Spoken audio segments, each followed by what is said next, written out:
So starting in verse 11.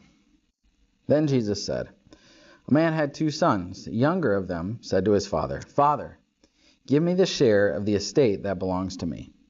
So he divided his assets between them. After a few days, the younger son gathered together all he had and left on a journey to a distant country. And there he squandered his wealth with a wild lifestyle. Then after he had spent everything, a severe famine took place in that country, and he began to be in need. So he went and worked for one of the citizens of that country, who sent him to his fields to feed pigs.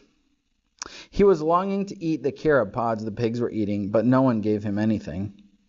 But when he came to his senses, he said, 'How many of my father's hired workers have enough food to spare, but here I am dying from hunger.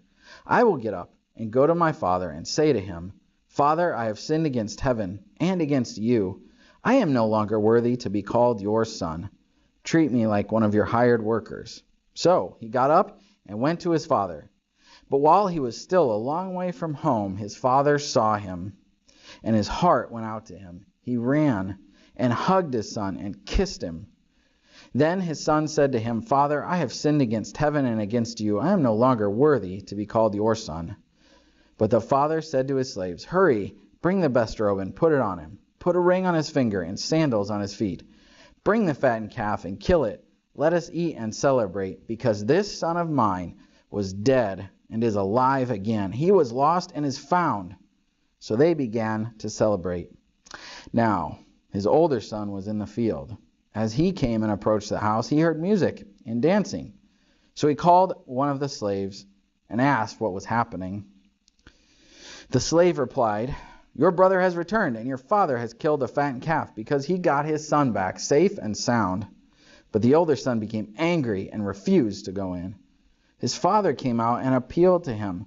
But he answered his father, 'Look, these many years I have worked like a slave for you, and I never disobeyed your commands.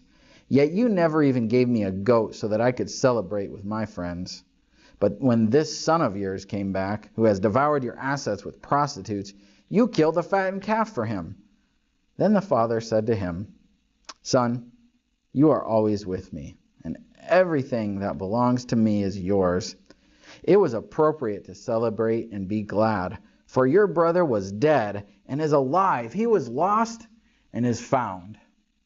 Do you notice the similar elements to the other 2 stories that Jesus told? Something is lost. In this case, in this story with these sons, it's both sons.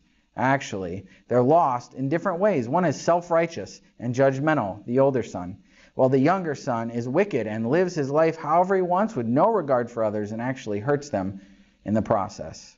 But something is found also. In this story, only one of the sons is found, isn't he? The younger son, he's the one who is restored in relationship with the father and experiences joy. And that joy is similar to the other stories. But the older son is left outside. That joy, that picture of the great joy of a father who seeks his sons, like our great God, is not complete. Sadly, one is left outside and one is restored.